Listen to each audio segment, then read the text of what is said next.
আর বেশিক্ষণ নাই, আর কিছুক্ষণ পরে হচ্ছে আসর নামাজের। আমরা সবাই এখানে যারা আছি আমরা জামাত ধরতে পারি নাই। রাসূল সাল্লাল্লাহু আলাইহি সাল্লাম একবার হচ্ছে এরকম অনেক মানুষকে নিয়ে একসাথে বসছিলেন। আপনারা একটু এই পাশটা একটু ছেড়ে দেন, এই পাশটা। রাসূল সাল্লাল্লাহু আলাইহি সাল্লাম অনেক মানুষকে নিয়ে বসছিলেন একবার, এবং উনি বলছিলেন যে যখন আমানত নষ্ট হয়ে যাবে তখন কিয়ামত নিকটবর্তী হবে। উনি বলছিলেন যখন আমানত নষ্ট হয়ে যাবে তখন হচ্ছে কিয়ামত চলে আসবে। তখন ওনার আশেপাশে যারা ছিল তখন তারা জিজ্ঞেস করলো রাসূল সাল্লাল্লাহু আলাইহি সাল্লামকে যে আমানত নষ্ট হওয়া মানে কি? তখন রাসূল সাল্লাল্লাহু আলাইহি সাল্লাম বললেন যে আমানত নষ্ট হওয়া মানে হচ্ছে অযোগ্যদের হাতে হচ্ছে দায়িত্ব চলে যাওয়া। যখন অযোগ্যদের হাতে দায়িত্ব চলে যাবে তখনই হচ্ছে আমানত নষ্ট হয়ে যাবে, আর যখনই আমানত নষ্ট হয়ে যাবে তখনই হচ্ছে কিয়ামত পতিত হবে। আমরা অযোগ্যদের হাতে কিভাবে দায়িত্ব দিছি? আমরা অযোগ্যদের হাতে আমরা সব সময় বলি নেতা খারাপ, নেতারা হচ্ছে রাস্তার টাকা মারে, ঠিক না বেঠিক? নেতারা চাল চুরি করে, ঠিক না বেঠিক? নেতারা ঢাকায় বসে এলাকার উন্নয়নের কথা বলে কিন্তু কখনো এলাকায় আসে না, ঠিক না বেঠিক? কিন্তু ভোটাররা 500 টাকা দিয়ে ভোট বিক্রি করে দেয়, ঠিক না বেঠিক? তার মানে আমরা নেতার সারাদিন দোষ ধরি, কিন্তু নেতা সংশোধন হওয়ার পূর্বে যারা নেতা নির্বাচন করে আমাদের তাদেরকে সংশোধন হইতে হবে। ভোটের আগের দিন রাতে 2টা-3টার দিকে যখন দরজায় টোকা দেয় আসসালামু আলাইকুম বলে আমরা ঘরে 5 জন,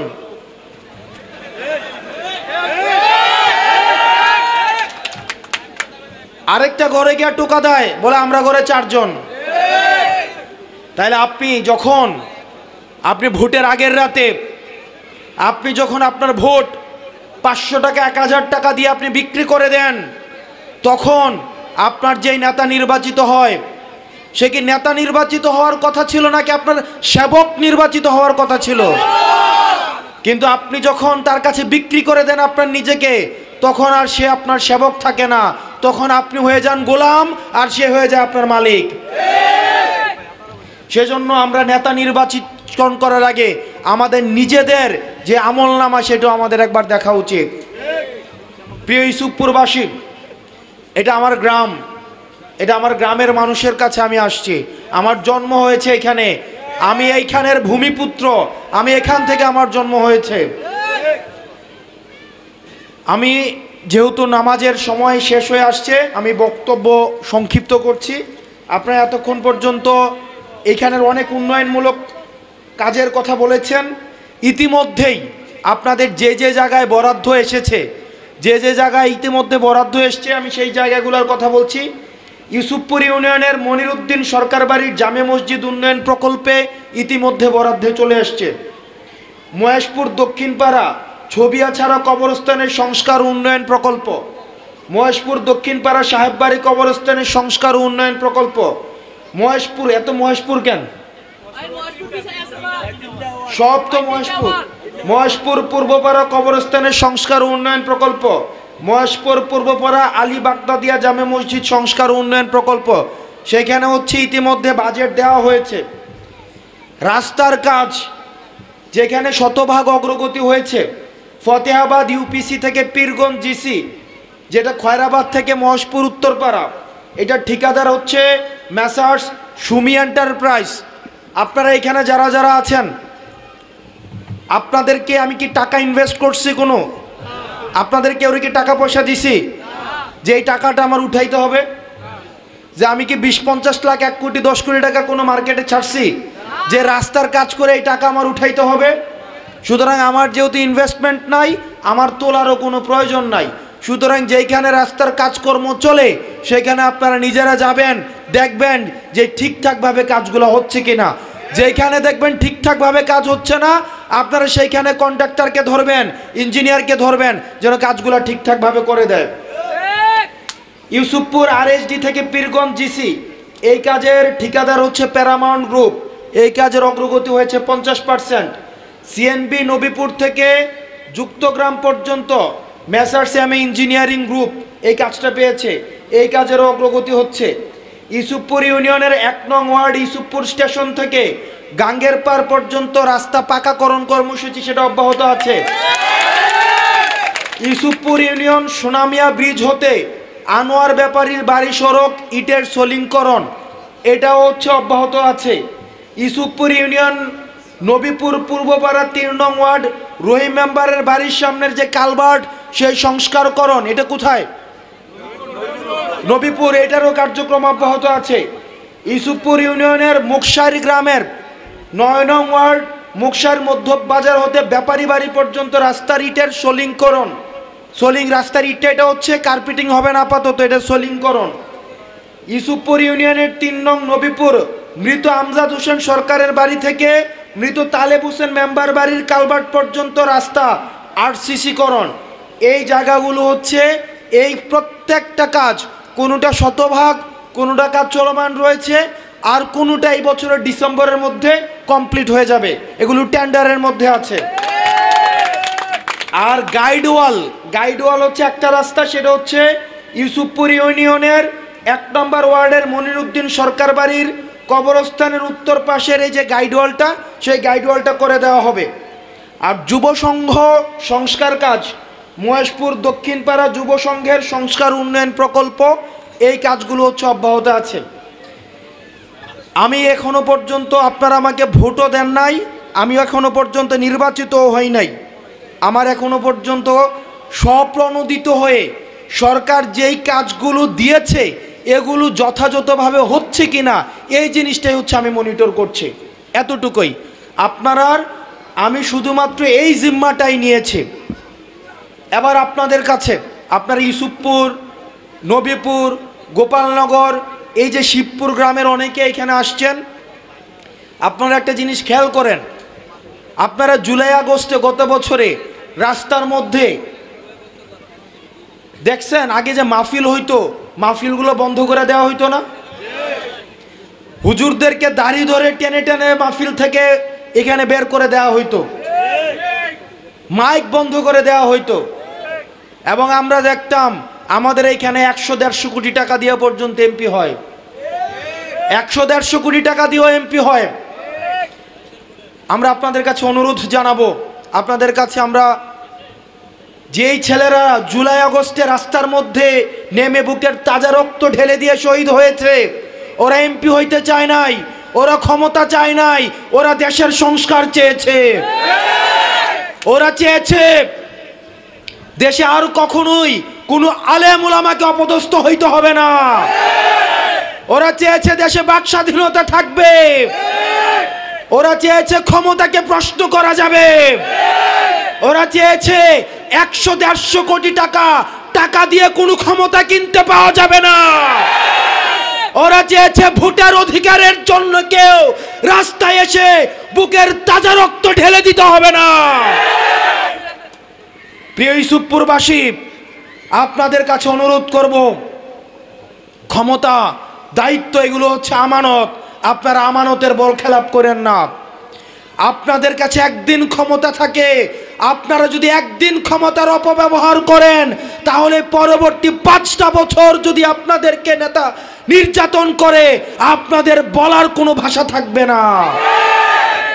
সেজন্য যেই দিন আপনারা ক্ষমতাবান হবেন, একদিনের জন্য হচ্ছে জনগণ ক্ষমতাবান, সেই একদিন যেন আমরা যথাযথভাবে ব্যবহার করতে পারি।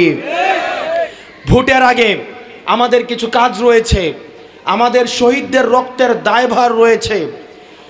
বাংলাদেশের ফ্যাসিবাদ বিরোধী রাজনৈতিক দলগুলোর কাছে উদাত্ত আহ্বান জানাবো, আপনারা যেভাবে টাইমলাইন ধরে আপনারা ভোটের দাবি করছেন, ঠিক সেভাবে টাইমলাইন ধরে ভোটের সাথে সাথে সংস্কার এবং বিচারের দাবি করুন।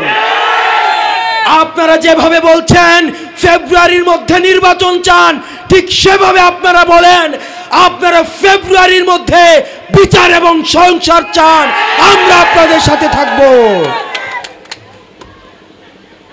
আমাদের এখনো পর্যন্ত আমাদের এই অন্তর্বর্তীকালীন সরকারের ব্যর্থতা আমরা এখনো পর্যন্ত আহতদের আমরা সুচিকিৎসা নিশ্চিত করতে পারি নাই।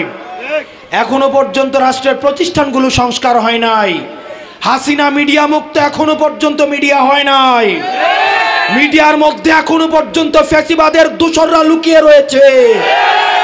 প্রতিষ্ঠানগুলোর মধ্যে এখনো পর্যন্ত ফ্যাসিবাদের দোসররা লুকিয়ে রয়েছে। এখনো পর্যন্ত আপনি কোন আওয়ামী লীগের লেসপেন্সারের মধ্যে আপনি এখনো পর্যন্ত দেখবেন না তারা কোনো ক্ষমা চেয়েছে।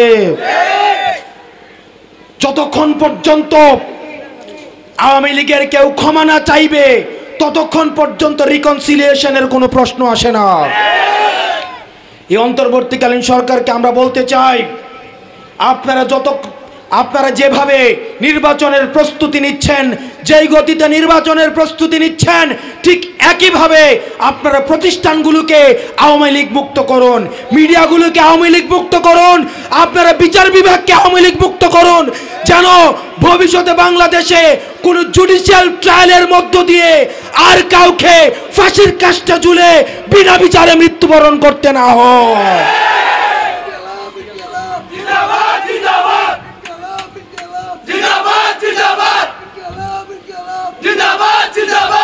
প্রিয় ইউসুফপুরবাসী, আমি আপনাদের সন্তান। আপনাদের মধ্যে কেউ হয়তো বিএনপি করতে পারেন, কেউ হয়তো অন্য কোনো রাজনৈতিক দল করতে পারেন। যারা বিএনপি করে আমি হয়তো তাদের ভাতিজা, আমি কারো ভাই, আমি কারো নাতি। আবার কেউ যদি এনসিপি করে আমি তাদের ভাতিজা, আমি তাদের ভাই, আমি সবার এখানের সন্তান। আমি প্রত্যাশা করব আমার এই মাটিতে দল মত এবং পথের ঊর্ধ্বে উঠে আমি আপনাদের সন্তান হিসাবে আপনারা আমাকে সমর্থন দিবেন। আমি দেবিদ্বারের এনসিপির সভাপতি হিসাবে, প্রধান তত্ত্বাবধায়ক হিসেবে আমি আমার শিক্ষককে নির্বাচিত করেছি। আমি আমার এমন একজন শিক্ষককে নির্বাচিত করেছি যেই শিক্ষক কখনো অন্যায়ের কাছে মাথা নত করে নাই। আমি আমার শিক্ষককে নির্বাচিত করেছি যাতে করে আমি একটা অন্যায় করতে যদি যাই তখন আমার এই শিক্ষক আমাকে শাসন করতে পারে। আমরা আপনাদের কাছে প্রতিজ্ঞা করতে চাই, আমাদের দেশের রাজনীতিবিদরা যেটা চিন্তা করে সেটা মুখে বলে না, যেটা মুখে বলে সেটা করে না, সেটার নাম দিয়েছে তারা রাজনীতি। তারা রাজনীতি দিয়ে তারা প্রতারণাকে তারা কৌশল হিসেবে চালিয়ে দেয়। কিন্তু আমরা এনসিপি নিশ্চিত করতে চাই আমরা যেটা চিন্তা করব সেটাই বলবো, আর যেটাই বলবো সেটাই আমরা বাস্তবায়ন করব। প্রিয় ইউসুফপুরবাসী, আমি আজকে দেবিদ্বার থেকে আসার পথে বিভিন্ন জায়গায় দেখলাম অনেকেই রাতের অন্ধকারে আমার পোস্টার ছিঁড়েছে, অনেকেই দেখলাম আমার পোস্টার টেনে টেনে ছিঁড়ে ফেলেছেন। যারা আমার পোস্টার ছিঁড়ে ফেলেছেন তারাও আমার ভাই, তারাও এই গ্রামের মানুষ, তারা আমার পাশের গ্রামের মানুষ। আপনাদের উদ্দেশ্যে বলছি, সম্মান নেতৃত্ব আল্লাহর পক্ষ থেকে আসে। আল্লাহ যাকে সম্মান দেয়, আল্লাহ যাকে উপরে উঠায়, আপনারা পোস্টার ছিঁড়ে তাকে নামাইতে পারবেন না। আমরা আপনাদেরকে বলতে চাই, প্রতিহিংসার রাজনীতি থেকে নিজেদেরকে দূরে রাখুন। আমরা প্রতিহিংসার রাজনীতিতে বিশ্বাস করি না। আমরা বিশ্বাস করি আমাদের মধ্যে সৌহার্দ্যপূর্ণ প্রতিযোগিতা থাকবে। আপনি যদি কোনো ভালো কাজ করেন, আমি হাসনাত আব্দুল্লাহ আপনার আগে সবার আগে আপনাকে সহযোগিতা করব। আবার আমি যদি কোনো ভালো কাজ করি, আমি আপনাদের কাছ থেকে সহযোগিতা চাই।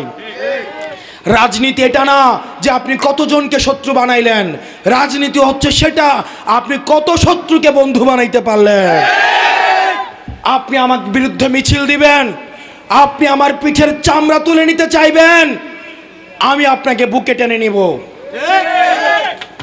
আপনি আমার নিপাত চাইবেন, আপনি আমাকে পাথর ছুঁড়বেন, আমি আপনাকে ফুল ছুঁড়ে আমি আমার বুকে টেনে নিব। আমরা সহিংসতার রাজনীতিতে আমরা এনসিপি বিশ্বাস করি না। এই তরুণ প্রজন্ম সহিংসতার রাজনীতি করবে না, কিন্তু যেখানে অন্যায় আসবে সেখানে কখনো আমরা আপোষ করব না। হাসিনা যেভাবে আমাদেরকে কিনে নিতে পারে নাই, আমাদেরকে ক্ষমতা যেভাবে কিনে নিতে পারে নাই, অন্যায়ের কোন ধরনের আবদার আমাদেরকে কিনে নিতে পারবে না। আমরা স্পষ্ট করে বলতে চাই, এই দেবিদ্বারের মাটিতে আমরা ভেসে আসি নাই, এই দেবিদ্বারে আমরা ফরেন বডি না, এই মাটিতে আমাদের জন্ম, এই মাটিতে আমাদের উত্থান, এই মাটিতে আমাদের বিকাশ। আমরা ঢাকা থেকে এসে জুড়ে বসি না। সুতরাং আমাদের বিরুদ্ধে যদি অন্যায়ভাবে কোন ধরনের কুচ্ছারটালু চলে, জনগণকে সাথে নিয়ে সেটার বিরোধিতা আমরা করব।